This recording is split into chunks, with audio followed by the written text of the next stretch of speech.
Sylvia is the Callanetics president in South Africa of the Callanetics Association, and she's also trained Callanetics instructors to become instructors, and she also teaches herself.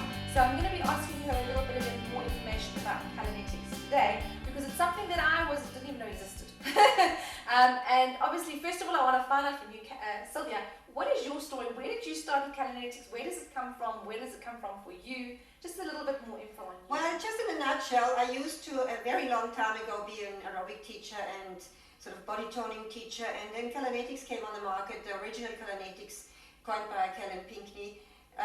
We started all in South Africa with a book and a video. People wanted it, so we went into it. But then I found people in Switzerland who developed the method further, and I went for training regularly, about every 2 years, and learned a whole lot of things there. It was further developed and improved according to the lines of most modern insights in modern human movement, according to human anatomy and so, with the help of doctors and physiotherapists and movement specialists and so. Okay, Sylvia, so tell me, what is the difference between, because I know quite a lot about Pilates, what is the difference between Callanetics and Pilates? I'm sure you get that question a lot. I get it all the time. And I'm not a Pilates specialist, although I have done Pilates classes and I have got a book and a video, of course, and I know people who are friends of mine who teach Pilates, so I know a little bit about it, but I'm not an expert. But what people tell me who have done both Pilates and Callanetics, and our testimonials say that as well in some instances, is that it's probably more intense Callanetics. They get much quicker results. I even have trained Pilates teachers as Callanetics instructors because they were so impressed with the results that they get with Callanetics. We have a few techniques that are quite unique to Callanetics that Pilates doesn't have. For instance, what we call spiral muscle movements or three-dimensional muscle movements, and that makes it very effective. It gives fast results. It trains the deepest muscle layers and gives a beautiful shape to the muscle. We use the pelvic floor quite extensively, and although other exercise programs claim to do the same, the explanation of it is very inadequate often, and people don't understand it. And we have a very good way of explaining and teaching people to use it in a correct way. So they know where your bits of the body are. Because if you say tilt your pelvis, you don't know how far it's not just tilting, and so there's much more to it. And it's the pelvic floor used correctly has far-reaching effects. It's not just about tightening and lifting. This is of course all wonderful. Lifts the buttocks, shapes the legs, and so on. Gives you an upright posture. But there's a long list of health benefits as well. And we also do a lot of little repetitions of minute movements that Pilates doesn't have, and this gives this deep workout as well and makes it very effective. It is for every age though, so people work according to their level of fitness. It doesn't mean that everybody is now forced to do this very intense exercise program. If you're not into like very fit or whatever, you can come. You start with a few repetitions. You build it up. And because we teach in small classes, it's possible to accommodate everybody. And I can pay someone who is older and maybe hasn't exercised in 20 years. I can say, okay, you stop now. This was enough for you for today. Tomorrow or next time, you do a bit more. Whilst the rest of the class can carry on or do maybe a harder version of the exercise. Predominantly, what kind of people do you have that do Callanetics? Is it more men, women? Who is Callanetics for? It is for everybody really. But unfortunately not enough men take us up, although they would benefit greatly. But the beauty with Callanetics is it's an all-round program, and whatever else you do in life, whether it is running, whether you're a top athlete, whether you're a heavy weightlifter, you benefit, your performance improves when you've done Callanetics or when you're doing Callanetics concurrently.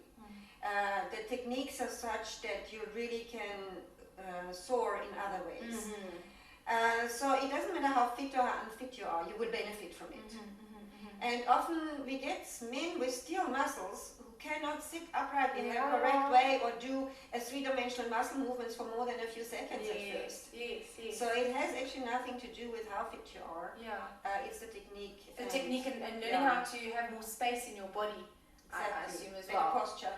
Okay, so that's some of the benefits is, for example, like better posture. Better posture, because we work a lot with lengthening of the spine, consistent lengthening of the spine, and we try to get people to use it throughout the day, not just when they come to class. It is something you can incorporate into your daily life. Then, of course, loss of centimeters, a toned body, and it's very noticeable. If you were to do one of our buttocks and hip exercises on the one side only, and you wear a tight skirt, a tight pair of pants afterwards, you would notice the difference in the height. Wow, that quick. One class, yeah. Wow, that's impressive. Yeah, it is. And so it works for the whole body, of course, like that. And the spiral muscle movements give a very fast Okay, result explain as to me, well. because you've mentioned that a few times. What is spiral muscle movement? Okay, you can either do an exercise two-dimensionally, a two-dimensional tipping movement. If you have, for instance, your arm, and you were to just bend and straighten like this, just try this. Okay. There's not much that you feel, Yes. so you can maybe hold a weight and it's a bit heavier and so on.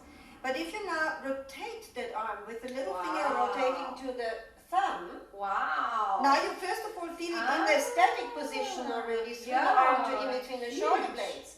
Wow. And now you were to go like this, Wow. or you do a little rotation, or you do an up and down movement, it becomes a three-dimensional movement because of the rotation. And it all, we haven't got time now to go into this in depth now, but it's on the principle of the spiral. It's based on the principle of a spiral. A spiral is a strong structure and also a very efficient way of moving, and it's a universal principle in nature and in our bodies. Okay, wow, that's very interesting. I didn't know. And of course there's lots of other benefits. Your endurance improves, your stamina, your flexibility improves greatly, no matter what your age. You sleep better, you have better digestion, you have less back problems, less backache. Backache is very good for back problem people. It's good. It's very beneficial for pregnant ladies. Oh, really? Wow, that's interesting. So it is really for everyone. Yeah, and it's for everyone. Okay, well, so that's great to know. When would you say people should do Callanetics? Is it like more of a morning thing to do, in the afternoon? It doesn't matter. In the day, can you like just do one exercise when you're like sitting cooking or you something can do like that? You know, you can split it up in a day. We have DVDs where we have mini workouts on there, and you could do maybe 10 minutes in the morning, 10 minutes at night. You will still have benefits. Okay. You can incorporate it to your daily life. You can do some in the office whilst you sit at the desk. Maybe the back starts being sore, so you can incorporate a few things there. Yeah. Wow, that's interesting. So another question I want to know is, you were speaking about something about facial exercises that like lift and tone the face and make it all. Yes, so you have a face exercise. You look program. younger, you know, because I know this is the whole anti-aging thing, and recently it was my birthday and I'm hitting an O. I won't say which O. You can look very young. You know, so I'm like thinking to myself, right, now I've got to start thinking about this up here, up there. But I've heard that muscle exercises for your face also can help for like jaw and grinding jaw. And absolutely, it's not only about the beauty and the lifting of the face, and so that's all lovely to have, but we hold a lot of tension here in the jaw, in the temples here, in the neck and our shoulders, and of course the teeth grinding is a big problem with many people. So by exercising the face regularly, you can counteract that. And people with locked jaw, or you know, sometimes people can't open the mouth because they have so much tension here, or they can't close the mouth very well. And this is all alleviated with the face exercises. So in our classes we do one face exercise. There's not time to do more. We vary that every week. But we teach people, they can learn the program from us, or I have a DVD with that, and then they can do it at home, 10 minutes in the morning, 5 minutes even is better than nothing. And they will see great benefits. Okay. And for people who want to like make it like a consistent thing, how many times a week would you say is optimal to be able to Callanetics? We say 2 to 3 times a week. Of course, it depends what else people do. I have seen, and I didn't believe it myself, but I've seen it in someone I know well, and who I've seen after a year again. She only did it once a week, and I never thought that would help much, but there was quite a big difference in her as well. So it's better than nothing. But optimally 2 to 3 times a week is good. Some people do it more often, but most people haven't got more time than it. And then they see good results. And the class, how long is it? An hour. An hour class. In a class situation, we teach an hour. Okay. And how many people do you usually have in a class? Like only 10 or? We take up to 12, Okay. but that's seldom. I would say in my classes at the moment, average is between 4 and 8. Okay. Anything. It is not very good for teaching a big group because you need to give a lot of attention to each person. Sometimes a change of position of a few centimeters makes a huge difference. That exercise might not work the one way, but it works fantastically. A few centimeters adjusted. Okay, wow. So, Okay, well, thank you very much, Sylvia. I think we've gotten quite a bit of information there. We're going to quickly take a break